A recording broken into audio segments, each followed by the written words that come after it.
In a world where plastic takes over, there's only one thing that can save us. Wally. Although this might seem silly to you, this way of presenting really caught the attention of the second graders at High Point Academy. Can you guys find Wally? Yes! There he is. Okay, good job. Wait, I didn't see him.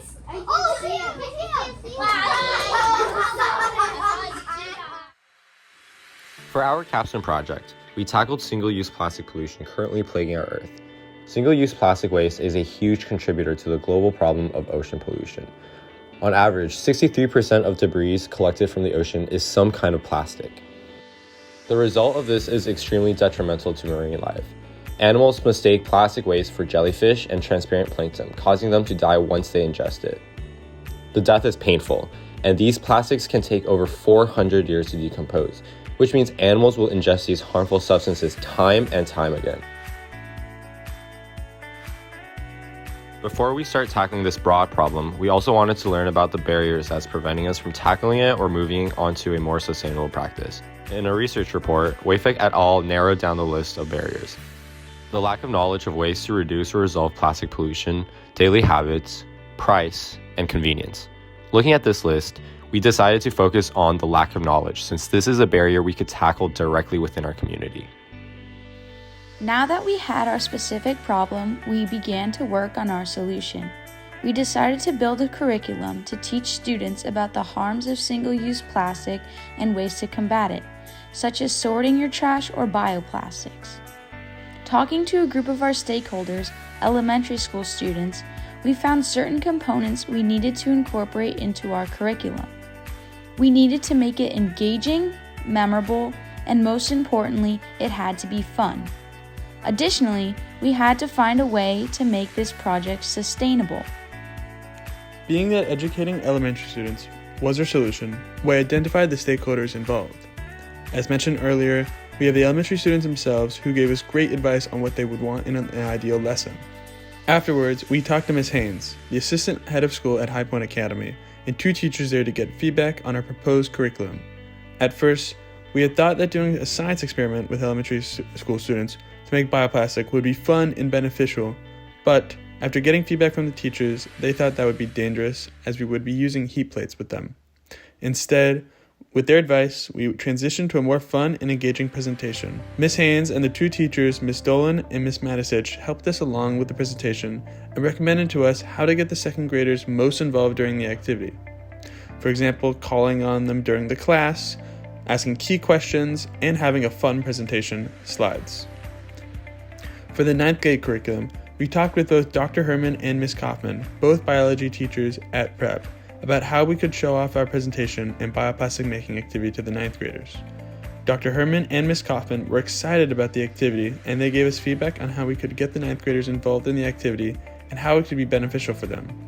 Since plastic pollution also affects wildlife, they were also a stakeholder in our project. Educating students to increase recycling and decrease plastic consumption would also affect recycling companies and plastic manufacturers as key stakeholders. By educating children about these problems in the world and about what current companies are doing, we were able to reach and affect these stakeholders through our project and the kids we were working with. After talking to Ms. Haynes and Dr. Herman, we got to work on our curriculums. Our goal was to start with an engaging slideshow and then move on to a hands-on activity that reinforced what the students learned. However, we learned that the needs of 9th graders are very different from that of 2nd graders, and so our curriculums reflected that. For 2nd grade, our slideshow had many pictures and fewer words. We had a fun little game prepared for after the lesson that involved some friendly competition, and so we were sure to tease the game at the beginning to keep them engaged and looking forward to the end of the lesson. Alright, so here's a little overview of what we're going to be talking about today. So first we're going to go over the harms of plastic, and then we're going to talk about sorting your trash when you go out to lunch or anything like that. And then we're going to end with the game. Game time. It is not Uno. It's something a more fun. game. How about hot dog? You'll see the game at the end of the presentation, and it's going to incorporate what you learn in the presentation, so make sure you're paying attention. We also included this fun Find Wally activity in the middle of the lesson to switch things up a little.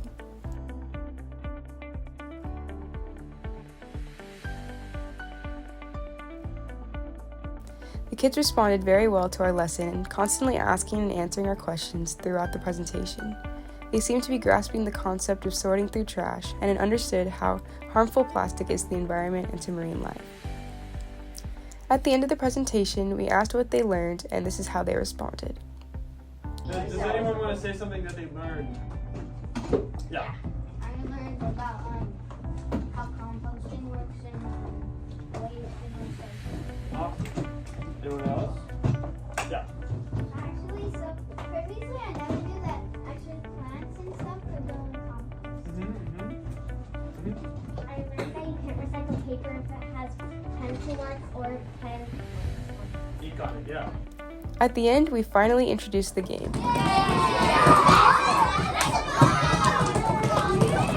The rules of the game were simple. We would put up a picture on the projector of either something that needed to be thrown in the trash, the recycling bin, or the compost bin.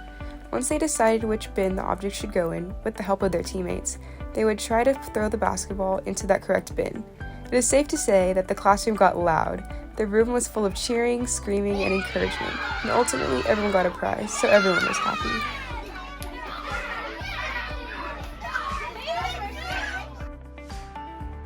The 9th grade presentation had a more sophisticated look to it and more advanced language and writing in order to get the students more involved in a different way than compared to the 2nd graders. Although we had a few technical difficulties with getting the projector working at first, we got the 9th graders involved in the class by asking key questions about what they already knew about plastic and recycling and what was currently going on in the world at the time. We taught them about current bioplastic research going on in the world and how plastic pollution is a big problem. We discussed microplastics, landfills, petroleum-based plastics, and how not all recycling is created equally. What took up the bulk of the 9th grade curriculum was our science experiment involving making bioplastic out of water, glycerin, and agar powder. Glycerin is a natural compound derived from vegetable oils or animal fat, and agar powder is a plant-based gelatin derived from seaweed. For the class, we already laid out all the ingredients for them and set up their hot plates around the room. With our guidance and supervision, each group used a beaker and stirring rod over a hot plate to mix together the 3 ingredients. After it became thick, which took a while as many hot plates took a while to warm up, we let the kids choose any color food coloring to put inside their bioplastic to make it their own. Then afterward, we put the bioplastic mix into molds and thin cups in order to set. We also experimented with the 9th graders with putting them in the microwave, which, well, did not go as planned.